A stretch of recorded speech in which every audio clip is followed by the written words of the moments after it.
بعد دیگه تو فرودگاه من دعوام شد، تو صورت یارو رئیس فرودگاه داد زدم. بعد این یارو چیزای فرودگاه اومدن با مسلح 3 تا اومدن دور منم وایسادن محاصره‌ام کردن. گفت یه دند یه بار باز کنی، یه بار دیگه زر بزنی از فرودگاه برنت میکنم. اون کی گفت من سلام برای عکس یوتیوب سوال اقتصادی هم. امروز اومدیم ریاکت به عکسای قدیمی و خفن و داستانی که پشتشون چیه. برو بریم.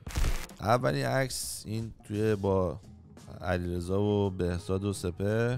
این خونه منه توی ونکوور، یه دونه ساب پنت هاوس داشتم که تو ویدیو میگم اینه. بعد این اولین بار بود که بهزاد اومده بود اینجا و اولین باری که من سپهر رو دیدم. داستانش هم جالبه. رفتم علیرضا بهم مسیج زد که سوال دارم میام، این تاریخ پروازمه. بعد که رفتم فرودگاه پیکاپش کنم، رفتم یه گوشه وایساده بودم داشتم گل میزدم. بعد با یک پسره بودم، بعد یهو پسره گفت پشمام سپه خلسه. بعد من نگاه کردم 2 نفر دارن میان. بعد من نگاه کردم گفتم خب احتمالاً یکیشون خیلی سیست چیز داشته، یکیشون خیلی آروم و اینا بود. گفتم خب این یاروه دیگه. من به اون یارو سیسی گفتم که سلام سپر خوبی؟ گفت من سپر نیستم، این یکی سپره. گفتم اوه سلام خوبی، اسم شما چیه؟ گفت منو میشناسی، من همسایه‌تم. این اصلا یک اتفاق غیر عادی بود. خلاصه همسایه‌مو فکر کردم سپره. سپر اینجا با سپر آشنا شدم اتفاقا. پس بذارین بعد برم بیارم دیگه. مومنتای اینجوریه. این اولین کنسرت سپرم بود. نه همین کلاه هست که والا عرفت تو عکس می‌بینی.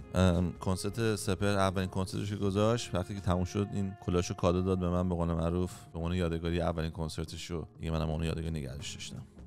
چه جالبی تو این عکس بود. عکس بعدی خوابیدم زمین زیر 3 تا پلیس. اینجا یه دونه فستیوال بود و اداره پلیس هم اونجا بود. حالا نمیدونم دنبال پلیس جدید بود چی بود دیگه نمیدونم. من رفتم اونجا گفتم میشه عکس بگیریم با هم؟ گفتن آره. و من خوابیدم زمین. من خوابیدم زمین، اونم خندهشون گرفت دیگه. عکس خیلی خوشحال خنده دار شد. این داستان این پلیسه. عکس بعدی روی هوا. این یه رفیقمه، قدش 1.94، خیلی قدش درازه. اگه نگاه کنی سمت چپ 60 پای من از بالاترین موشم بلندتره. من هیچی پریدم رو هوا لگد زدم و کرمسه کارتمو اینجا میتونی ببینی. احتمال داره بتونم ویدیو اینو پیدا کنم بفرستم واسه موسی. اگه ببینید عکس ویدیو پاس شده میتونی ویدیوش هم ببینید، ولی اگه فکر شاید پیدا کنم، اگه پیدا کنم میفرستم براش. آره این پشت صحنه میوزیک ویدیوی جیک پاله با خشایار و سپر. من یه دونه قاب عکس برداشتم دادم، همه بچه‌ها امضاش کردن. سپر و من و نیلو و فکر میکنم سهیل هم اونجا بود. خلاصه برعکس همه امضا کردن پشتشو. بعد توی ویدیو هم من اینو هی میذاشتم این جایی که دوربین میگیره، یعنی اگه بری ویدیو نکنی اینو میبینی یه قاب عکس و دوربین رد میشه، بعد دوباره اون صحنه بعد یه قاب عکس دیگه هست. این عکس توی ویدیو هم هست. این بعد دیگه همه بچه‌ها امضا کردن. بعد یه جای خونه باشه نمیدونم کجاست، اصلا یادم نمیاد چیزی وجود داره. چه جالب، نمیبینمش این دور و بر. یادم یه زمانی اونجا گذاشته بودم حتی، ولی نمیدونم کجاست. حالا انیویز این عکس بعدی اینه که سیاه‌سفید بچگیمه. این والا ما رفتم یه دونه عکاسی عکس گرفتیم، عکسمو چاپ کرد و من این عکس دیدم گفتم چقدر خوشگلم. بعد این عکسا بردم مدرسه و به هر کدوم از دوستام که نشون میدم گفتن این کیه، برادرته؟ فکر میکنم این اولین باریه که من فیلتر انداختم رو صورتم. من نمی‌فهمم فیلتر چیه. گفتم دیگه عکس منه دیگه، خوش کنم رو توش. ولی این یارو دیگه دماغ منو عمل کرده، چشامو رنگی کرده، لبامو کلوف کرد. یعنی میگم دیگه من تا یه زمان مدتی فکر می‌کردم این ریختی‌ام. هر کیو نشون میدادم میگفتم این عکس رو ببین، میگفت چه این کیه؟ منم. گفت نه شوخی نکن این کیه؟ بابا خدا منم. میگم نه اوکی درت ها. این عکسه این فکر میکنم چند ماه اومدم کانادا. این خونه یکی از دوستامون هستیم به دکتر دندون پزشکی. خونه اونیم. این شب اولین شبی بود که من آهو خوردم. آهو کشته بود یارو. بعد گوشت آهو داریم و رفتیم ببینیم چه چیز آشغال مزه‌ای بود. یعنی واقعا از اون روز هر وقت کسی میگه آهو من یاد این شب میافتم. با بابام هم مسعود ساواک وایسادیم اونجا. اصلا بابام سیبیل داشت. چقدر زشت سیبیل. آقا سیبیلاتون رو بزنید تمام شده سیبیل. این وقتی که سهیل کوچک بود توی ویگاس هم. بعد خیلی ورزش میکردم دیگه. دوست دخترمو به قول معروف تموم کرده بودم افتادم رو ورزش.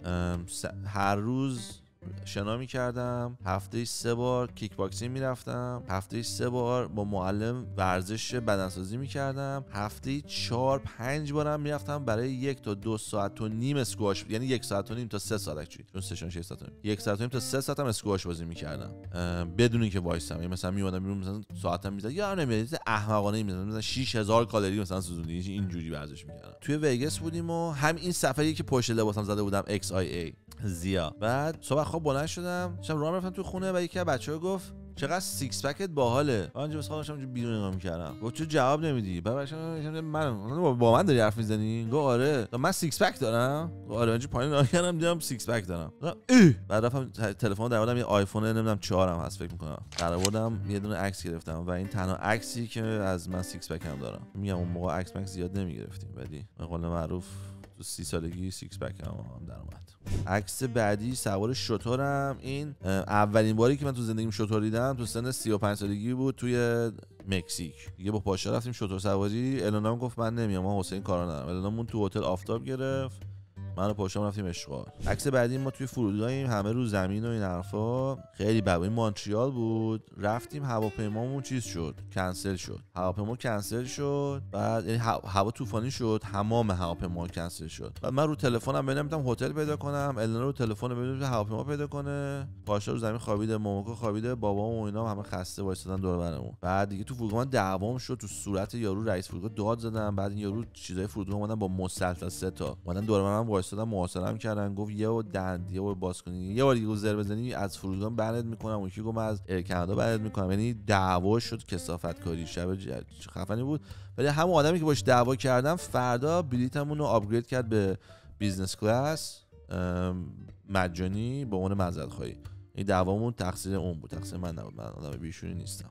عکس بعدی توی آبم با دلفین. این من قبلا چون نمیدونستم این حیونا زجر میکشن میرفتم خب لذتش میبردم، ولی فهمیدم که تو نباید بری دلفین اینا رو ببینی، چون وقتی تو میری این کارو میکنی باعث میشه که این بیزنس ها باز بشن و کارشون که میرن دلفینا رو میگیرن و زندانی میکنن اینجوری که تو لذت ببری. میگن کار خوبی نیست و من پشیمونم از این کارم، ولی قبل از اینکه آگاه باشم این کارو کردم. تو به کسی پیشنهاد نمیکنم بره ببینه، هیچ اتفاقی نمیفته. آب یه حیوان میاد جلوت، برو سنگو باز کن، فکر کن دلفین. ولی همین دلفین میاد طرف، اگه باهات حال کنه، اگه حال نکنه نمیاد بهت میگن.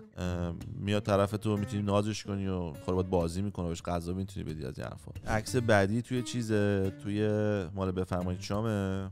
بعد من توی بفرمایید شام پشت صحنه، یعنی پشت صحنه هر وقت که ویدیو پاز میشد من یه بچه رو برمی‌داشتم، یعنی یه عروسک بچه رو می‌ذاشتم روی پام، چون میگفتم من در واقع پاپم، پدر روحانی ام و میگفتم باید یه بچه نزدیک من باشه. یه بچه نزدیکم نباشه یه چیز استرس میگم، بچه بر رو پام بشینه. خلاص اینم بس مسخره بازیمون بود با نیکی و نسیم. یکی عکس خونه یکی از رفیقام، خونه سیاوشیم، پارتی داونتاون قبل از اینکه بریم کلاب. بعد اون دختره که اون پشت، شما صورتش رو نمیبینین ولی لباس سیاهه، یه دوست پسر داشت گل آقا، هر چقدر خوب بگم کم گفتم. و این پسره، این دختر همش اینو اذیت میکرد. دختر اصلا به عنوان پتیار معروف بود تو شهر.